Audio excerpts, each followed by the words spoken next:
So you can have Christmas this year as long as you go into isolation after Christmas for being very, very good. Isn't it incredible that we're actually facing that kind of conversation where an elected British government are allowing a couple of scientists to decide what we, you, me, the general public can have in our daily life. Last Saturday, a week ago today, we had what really did account to lies on screen. And on Wednesday, when those same scientists were quizzed about these lies and fabrications and exaggerations, they admitted that the slides had not been put together by them. It was information taken from other places, and also it was a huge exaggeration of what was going to take place. They said 4,000 dead a day and bodies would be piling up. Yet, if you look at the figures now, they're very, very different. Very, very different. But the scientists admitted those slides were untrue, unclear, fabricated, and put together from several sources to make one message. And we, the British public, are tolerating this kind of intrusion into our life. It is so shocking. It's so shocking. But what's even more shocking is we are accepting it, and doing what we are told because we're being told it's dangerous. And you can see how the governments are trying to control us now. The government's trying to control us now, and the scientists are trying to control us now through using the emotive subject of Christmas. They're saying to us, you possibly could be able to hang out with your family over Christmas if you behave yourself now. We will give you a couple of days of freedom at Christmas, but if you read the media today, they're also suggesting now through an uncovered or a leaked government scientific report that they are also saying you could have Christmas, but you must agree to isolate for 14 days after Christmas. What kind of country have we become through this coronavirus? I'm just completely shocked. I'm shocked that we are tolerating it. I'm shocked that we are listening to it. I'm shocked that the government and the government's lackey and puppeteers are getting away with it. And I'm shocked that the public at some level appear to be enjoying it.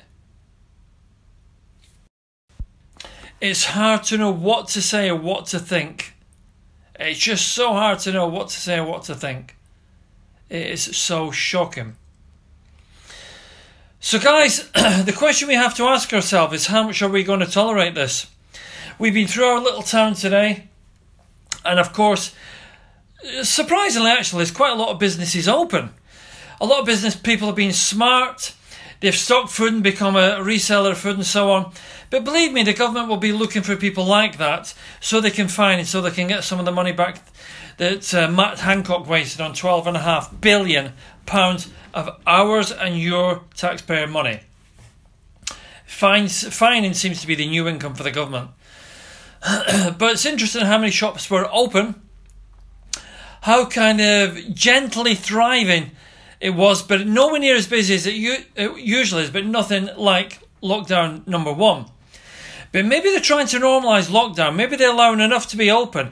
Maybe the scientists are giving the politicians enough permission to still be able to have some businesses open, to give a feeling of normalcy. Interestingly, we walked past a fish and chip shop, and the fish and chip shop had a huge line outside, and where the tables normally are, the tables have gone, so nobody can sit near each other or maybe be comfortable. So what did they do? Everybody's just stood outside the fish and chip shop eating fish and chips. It's completely crazy. Nothing makes any sense. But what makes even less sense is, why are we tolerating this oppression on our daily life? Why are we putting up with and listening to what we're being told by these guys at the top, Boris Johnson and his lackeys, when clearly COVID-19's here, but clearly what they're doing is disproportionate. We know that a tiny percentage of people suffer and die from this. Most that catch it survive and are fine. So it makes more sense to shield that 3 or 4% of the population than it does to close 100% of the population. There's something much bigger going on. I'm not a conspiracist. I don't like conspiracies. They're usually mostly meaningless. But there's something much bigger taking place here. We, the public, we, the people, should be standing up against this. We should be taking a stand. We should be rising. I mean, for instance, they're trying to keep us healthy because we're too stupid to decide what's best for ourselves. Yet, my major source of health engagement is going to the gym. That's why it's called health and fitness. But they've closed gyms to keep us a little bit unhealthy so that we continue to feel their power, our oppression, and every action they take, they are to appear like saviours for our life. Can you imagine after these 4 weeks, they'll keep us under lock and key for maybe another 3 weeks, and then they'll say to us, you can have Christmas as long as you're good. As long as you promise to lock away for 14 days after Christmas. Guys, you have to take a stand against this. If you have a business, you have to open. You have to get everyone in your town to open their business. We have to get the whole country standing up and opening their business. Yes, we have to be sensible. Yes, we have to take precautions. Plastic screens hasn't prevented this lockdown. Washing hands hasn't prevented this lockdown. Nothing's going to stop it. It will slow it down, yes. But it will peak and it will go down. We have to take a stand before we are continually asked for lockdown 3, lockdown 4, lockdown 5, lockdown 6, and so on. This is your opportunity to speak to all your friends and all your neighbours and all your business partners and make a stand against this insane oppression being run by a couple of crazy scientists living their ultimate orgasm, a pandemic. Guys, we have to make a stand, but it will start with you.